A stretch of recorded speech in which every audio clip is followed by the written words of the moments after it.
ಸಣ್ಣ ಪುಟ್ಟದ್ದು ಇರಲಿ, ಅದೆಲ್ಲ ಸಣ್ಣ ಪುಟ್ಟದ್ದು ಇರುತ್ತೆ. 2 ದಿನದಲ್ಲಿ ಎಲ್ಲ ಬಗೆಹರುತ್ತೆ. ಏನು 130-40 ಜನ ಇದ್ದಾಗ ಒಂದು ಸಣ್ಣ ಪುಟ್ಟದ್ದು ಎಲ್ಲರೂ ಆಗಬೇಕು ಅನ್ನೋದು, ಆದವರು ಸಂತೋಷದಲ್ಲಿ ಓಡಾಡ್ತಾ ಇರ್ತಾರೆ, ಆಗದೇ ಇರೋರು 1-2 ದಿನ ದುಃಖ. ಅದೆಲ್ಲ ನಮ್ಮ ಹೈಕಮಾಂಡ್, ನಮ್ಮ ಮುಖ್ಯಮಂತ್ರಿಗಳು ಸಿದ್ದರಾಮಯ್ಯನವರು ಸಮರ್ಥರಿದ್ದಾರೆ. ಎಲ್ಲರನ್ನ ಕರೆದು ಮಾತನಾಡಿ ಎಲ್ಲವನ್ನ ತಿಳಿ ಮಾಡ್ತಾರೆ. ಯಾವುದೇ ಗೊಂದಲ ಆಗಲ್ಲ. ಯಾವುದು ನಮ್ಮ ಪಕ್ಷದಲ್ಲಿ ಅವರು ದುಡಿದಿದ್ದಾರೆ, ಅವ್ರಿಗೂ ಒಂದು ಆಸೆ ಇತ್ತು, ಆಗಿಲ್ಲ, ನಾವು ನೋವಲ್ಲಿ ಮಾತಾಡ್ತಾ ಇರ್ತಾರೆ. ಎಲ್ಲರನ್ನು ಕರೆದು ಸಮಾಧಾನ ಮಾಡಿ 2 ದಿನದಲ್ಲಿ ಬರ ಹೇಳಿದ್ದಾರೆ. ಎಲ್ಲ ಈಗ ಆಲ್ರೆಡಿ ಉಸ್ತುವಾರಿ ಸಚಿವರುಗಳನ್ನ ಘೋಷಣೆ ಮಾಡಿದ್ದಾರೆ. ಎಲ್ಲ ಬರದ ಅಧ್ಯಯನ ಮಾಡಬೇಕು, ಸರ್ಕಾರಕ್ಕೆ ವರದಿ ಕೊಡಬೇಕಂತ ಹೇಳಿದ್ರು. ಎಲ್ಲ ಸುಸೂತ್ರವಾಗಿ ನಡೆಯುತ್ತೆ. ವಿರೋಧ ಪಕ್ಷದವರು ಅವ್ರ ಆಸೆಗೆ ಮಣ್ಣೀರು ಕಣ್ಣೀರು ಎಲ್ಲ ಬೀಳುತ್ತೆ. ಅವ್ರಿಗೆ ಆಸೆ ಏನೋ ಆಗ್ಬಿಡ್ಬೇಕು, DK ಶಿವಕುಮಾರ್ ಅವ್ರದ್ದು ಅಳ್ಳಾಡಿಸ್ಬಿಡ್ಬೇಕು, ಹಂಗೆ ಮಾಡಿಬಿಡ್ಬೇಕು, ಹಿಂಗೆ ಮಾಡಬೇಕು, ಅದೆಲ್ಲ ಏನೂ ಆಗಲ್ಲ. ಅದೇನೋ ಹಿಂಗೆ ಬಾಯಿ ಬಿಟ್ಕೊಂಡು ಅಂತಿದ್ರಂತೆ, ಬೀಳುತ್ತೆ ಬೀಳುತ್ತೆ ಬೀಳುತ್ತೆ ಅಷ್ಟೇ.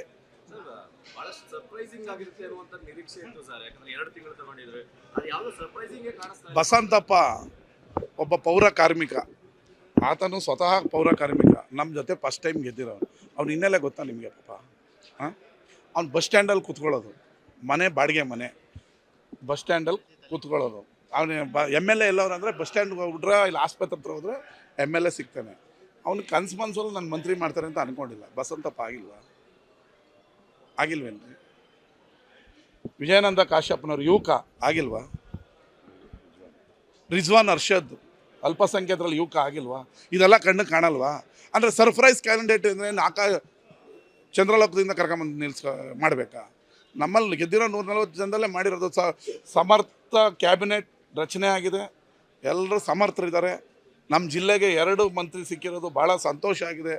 ನಾನು ಮುಖ್ಯಮಂತ್ರಿಗಳನ್ನು ಮತ್ತು ಸಿದ್ದರಾಮಯ್ಯನವ್ರನ್ನ, ಹೈಕಮಾಂಡನ್ನು ಅಭಿನಂದಿಸ್ತೀನಿ. ಸಮರ್ಥ ಕ್ಯಾಬಿನೆಟ್ ಇದೀಗ ಪರಿಪೂರ್ಣವಾದ ಕ್ಯಾಬಿನೆಟ್ ಇದೆ. ಮುಂದಿನ ದಿನದಲ್ಲಿ ಒಳ್ಳೆ ರಾಜ್ಯ ಸಮೃದ್ಧಿಯತ್ತ ಅಭಿವೃದ್ಧಿಯತ್ತ ನಡೆಯುತ್ತೆ. ಎಲ್ಲ ಬಿಡ್ರಿ, ಅದು TV ಮಾತ್ರ. ಅದು ನಿನ್ನೆ ಅವ್ರು ಹುಟ್ಟೋದು ಹಬ್ಬ. ಎಲ್ಲ ಅಭಿಮಾನಿಗಳು ತಂಡೋಪತಂಡದಲ್ಲಿ ಅವ್ರನ್ನ ಆನರ್ ಮಾಡೋದಕ್ಕೆ ಮನೆ ಹತ್ರ ಜನ ಜಾಸ್ತಿ ಇದ್ರು. ಹೋಗಿಲ್ಲ. ಸತೀಶ್ ಜಾರಕಿಹೊಳಿ ಹೋಗಿಲ್ಲ ಅಂತ ನೀವು ಬರೀತಿದ್ರಿ, ಮುಂದೆ ಲೈನಲ್ಲೇ ಕೂತಿದ್ರು. TV ತೋರಿಸಿದ್ರಪ್ಪ ಸತೀಶ್ ಜಾರಕಿಹೊಳಿ ಕೂಡ ಹೋಗಿಲ್ಲ ಅಂತ, ಮುಂದೆ ಲೈನಲ್ಲೇ ಕೂತಿದ್ರು. ನೀವು ಏನು ಇಷ್ಟೊಂದು ಆ ಥರ ಏನು ಬೇಡ. ಮಳೆ ಬರಲ್ಲ ಅಂದರು, ಮಳೆ ಬಂತು.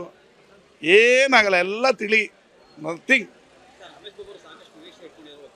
ಒಳ್ಳೇದಾಗತ್ತೆ, ಅವ್ರಿಗೂ ಒಳ್ಳೇದಾಗತ್ತೆ. ಇರಲಿ, ಒಳ್ಳೆ ಅದು ಖಾತೆ ಅನ್ನೋದಕ್ಕಿಂತ ಮಂತ್ರಿ ಆಗಿದ್ರಲ್ಲ ಅದೇ ಸಂತೋಷ. ನಿನ್ಗೆ ಯಾವ್ದು ಇಷ್ಟ ಹೇಳೋ ಅದೇ ಕೊಡ್ಸೋಣ.